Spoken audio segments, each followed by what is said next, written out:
She looked at me like she already knew the ending, then whispered, "Once this starts, we can never go back." And in that moment, I realized I didn't want to. It started on one of those mild spring afternoons where the air carries that mix of fresh rain and distant warmth. The kind of day that feels like something is about to happen. He wasn't supposed to be there long, just passing through the small art exhibit at the local library before meeting a friend. But then he saw her. She stood a few steps away from a painting of an empty street at dusk. Her posture calm, her focus unshakable. A 42-year-old American Asian woman with long black hair that framed her face softly, lightly tanned skin with faint freckles at her nose bridge and dark eyes that seemed to see more than they should. She wore a cream blouse tucked into high-waisted jeans, elegant in simplicity. There was a kind of quiet confidence in her stillness, not the loud kind that demands attention, but the rare kind that holds it effortlessly. He didn't mean to stare, but something about her presence made the noise of the room fade, like she carried silence around her. He found himself studying her reflection in the glass of the frame rather than the painting itself. She noticed, of course. When she turned her head, there was the faintest smirk, as if to say, "You're not as subtle as you think." "Not your kind of art?" she asked, her voice low, rich, with that slight huskiness that only comes with time and experience. He smiled nervously, caught off guard. "It's beautiful, but it feels lonely." She tilted her head, intrigued. Lonely can still be beautiful. Their eyes met again, and for a second, he forgot how to respond. There was a quiet boldness in her gaze, steady, assessing, and something about it drew him in. She turned back to the painting, adding softly, "You're too young to be thinking like that." He laughed. "You're assuming I'm young." Now she smiled, a slow, knowing curve of her lips. "I don't assume. I observe." That line stayed with him. She spoke like someone who had lived enough to recognize what others only guess at. He wanted to ask her name, but before he could, someone called her from across the room. A curator, maybe, or a colleague. She nodded at the man, then looked back one last time, her expression unreadable but warm. "Enjoy the loneliness while you can," she said lightly, before walking away. He stood there for a moment, caught between confusion and fascination. The echo of her words stayed with him. Enjoy the loneliness while you can. When he didn't know her name or why that brief conversation had left such a mark. But he knew this much. He wanted to see her again. And somehow, he felt she knew that too. 2 weeks passed before it happened again. Same town, different place. A cozy bookstore cafe that smelled faintly of paper and cinnamon. He came in to escape a drizzle, the kind that soaks through quietly. And there she was, sitting by the window, a half-finished cup of tea beside her, reading a worn paperback. The moment he saw her, something inside him steadied and stirred all at once. The 42-year-old American Asian woman, with long black hair, now tied loosely behind her neck, looked more at ease here, surrounded by shelves and soft chatter. Her cream sweater hung gently over her shoulders, a pair of gold-rimmed glasses resting low on her nose as her eyes scanned the page with that same quiet focus. He stood there longer than he meant to, trying to decide whether it would be strange to interrupt. But before he could overthink, she looked up. Her eyes met his calm, knowing, and for a heartbeat neither moved. Then a small smile curved her lips. "You again," she said, the corners of her eyes softening with amusement. He exhaled a breath he didn't realize he'd been holding. "Guess I have a talent for running into interesting people." She chuckled softly, setting the book down. "Or maybe the universe is lazy and keeps recycling encounters." Her dry humor caught him off guard. He walked over, and she gestured subtly to the seat across from her. The conversation started lightly, about the weather, the smell of rain, how coffee in this place always seemed a bit too strong. But slowly it drifted deeper, the way conversations sometimes do when two people stop pretending to be polite. She asked what he did for work. He told her he was still figuring that out, that he was trying different things, searching for something that felt right. Instead of judging, she nodded thoughtfully, tracing her finger along the rim of her teacup. "That's not a bad place to be," she said quietly. Most people spend their whole lives pretending they already found it. He noticed the way her eyes softened when she spoke about things that mattered, how her words carried a kind of gentle weight. She told him she used to teach art, that she stopped after her father passed. "I thought I'd take a break," she said, looking down. "Turns out I forgot how to go back." There was something in her tone, not sadness exactly, but the ghost of it. He wanted to ask more, but the respect between them felt fragile, and he didn't want to push. When she finally stood to leave, she looked at him with a faint smile. "You have an old soul," she said. "Don't let it get tired too soon." Her voice lingered after she left, and he found himself staring at the empty chair across from him, the faint scent of jasmine tea still in the air. He didn't even get her name that time either, but for some reason, it didn't feel unfinished. It felt like the start of something that wasn't supposed to start at all. It began to feel less like coincidence and more like rhythm, as if the town itself conspired to keep bringing them together. The third time it happened, it was early on a Saturday morning at the weekend market. The air was filled with the smell of roasted coffee beans, cut flowers, and rain-soaked pavement drying under the sun. She was standing by a stall of fresh peaches, her black hair pulled into a loose bun, a strand falling free against her cheek. She wore a soft blue shirt tucked into white linen pants, simple but elegant, effortless in a way that made people glance twice without understanding why. He noticed her before she noticed him, and for a moment he just watched, the way she turned each peach in her hand as though choosing was an art.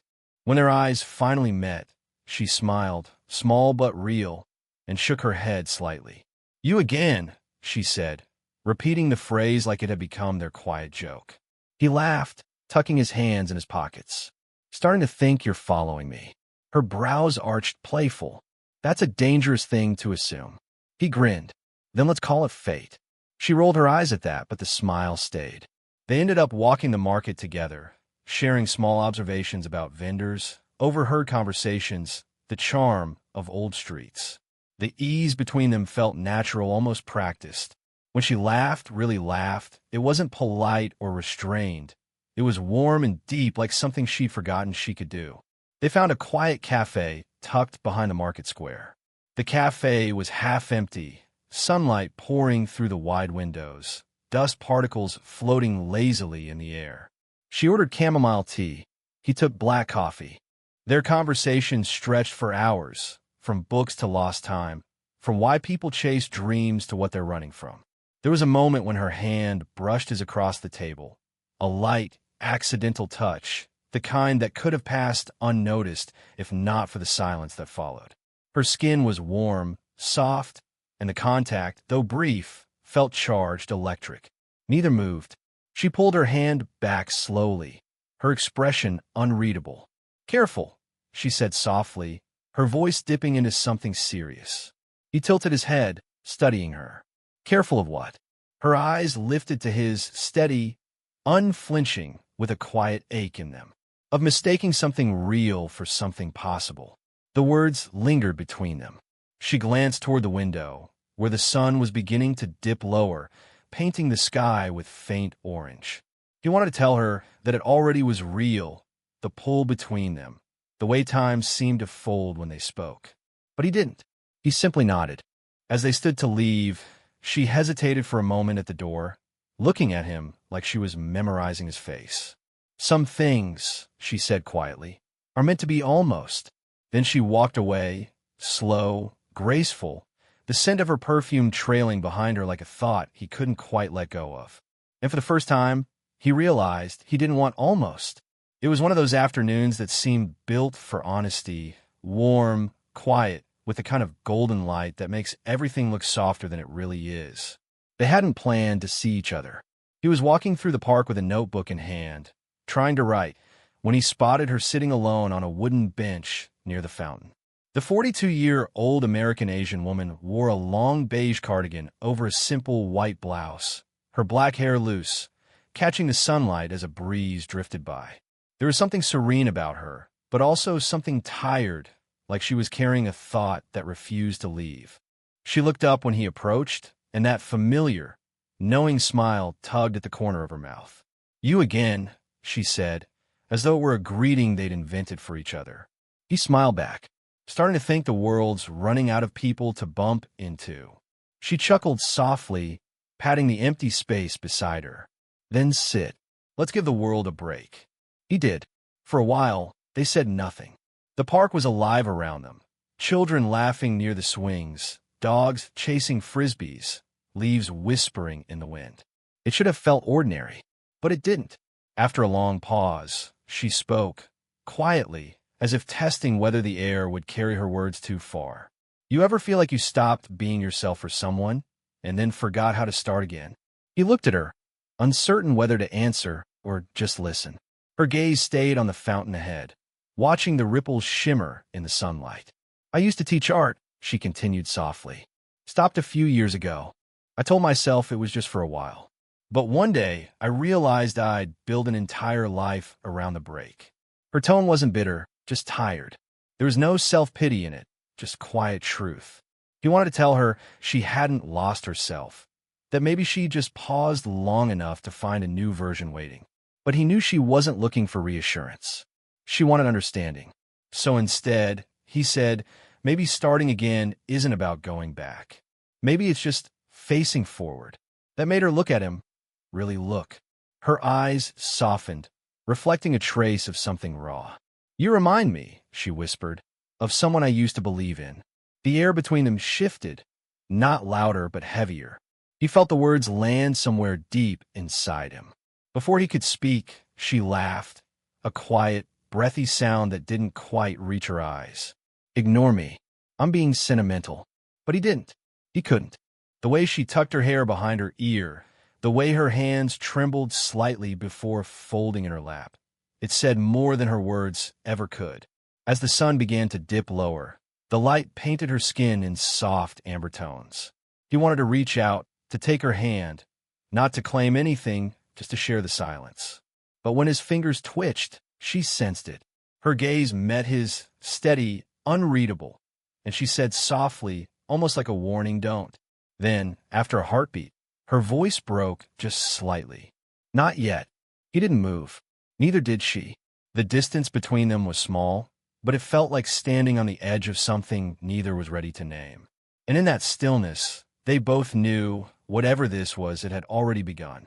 The night didn't start with intention. It started with rain, slow, patient, and almost musical as it tapped against the windows of her apartment. He hadn't planned to be there, not really. She'd mentioned she wasn't feeling well earlier in the day, and he'd texted to check in. Her reply was simple. I could use some company. When he arrived, she was curled up on the couch, wrapped in a gray blanket, her black hair damp from a shower, falling freely over her shoulders. The soft glow of the living room lamp turned the space golden and quiet, the kind of warmth that makes the rest of the world disappear. The 42-year-old American Asian woman smiled faintly when she saw him. You didn't have to come, she said, her voice low, a little rough from exhaustion.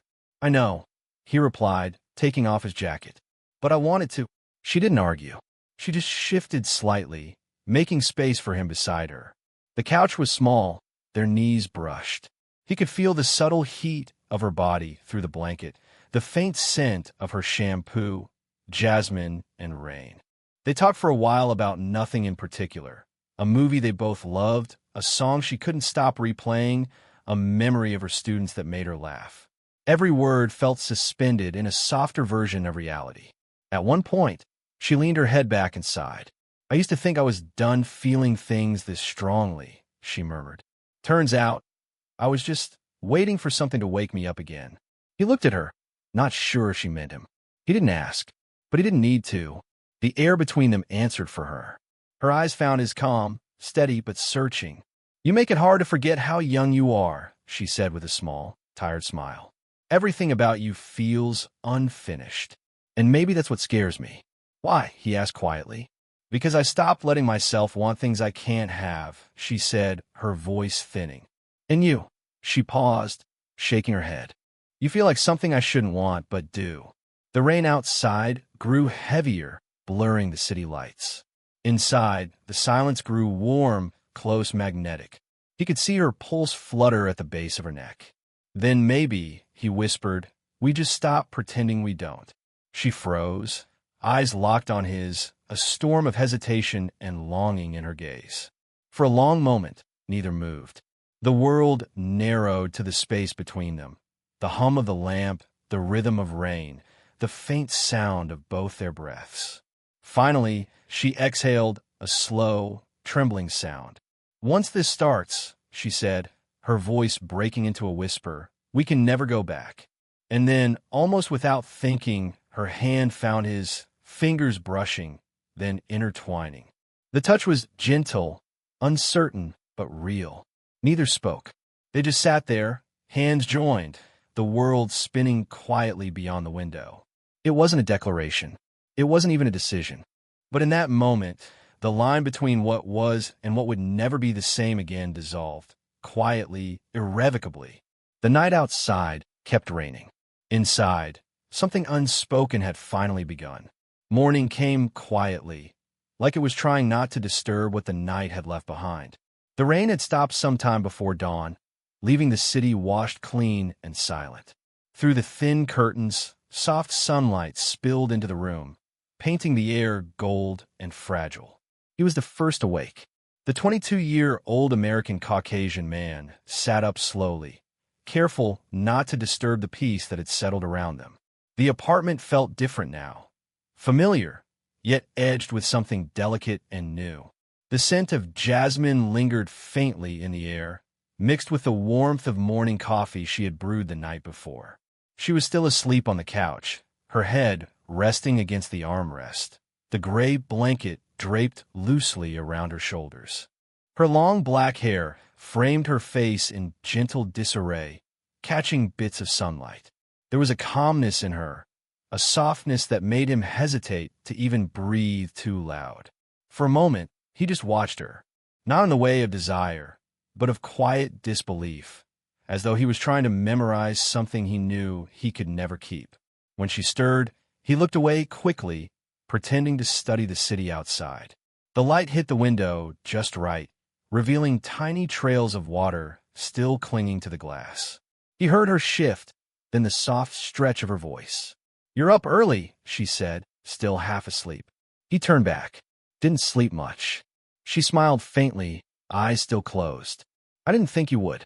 The silence that followed wasn't awkward. It was weighted, like every word they didn't say carried more meaning than the ones they could. Finally, she sat up, pulling the blanket tighter around her. The neckline of her cream-colored shirt slipped slightly off one shoulder. Not intentionally, just naturally, the way beauty sometimes exists without effort. She brushed her hair back and exhaled deeply. "Do you regret it?" he asked, his voice almost breaking the stillness.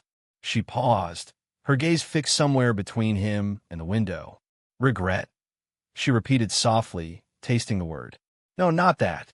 "Then what?" She looked at him fully then, eyes steady, unguarded. "I'm scared of what it means," she said, "of what happens next." He wanted to tell her he didn't care, that whatever this was, it was worth it.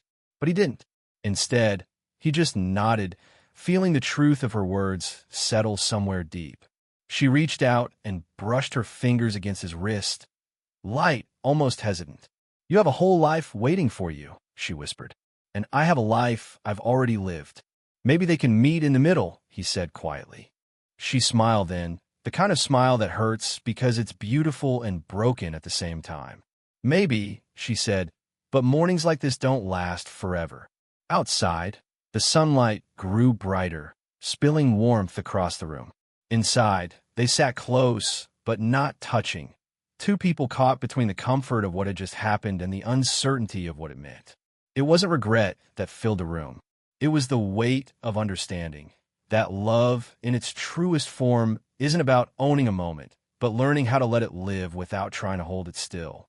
And as she rose to make coffee, barefoot and quiet, he realized something he hadn't before. Sometimes, the most beautiful things begin right when you know they can't last. Time moved differently after that morning. Slower, softer, but with a quiet ache that never really left. The 22-year-old American Caucasian man often found himself walking the same streets, passing the same cafe, watching the same light hit the windows in that same golden hour where everything between them had begun. They didn't stop seeing each other right away.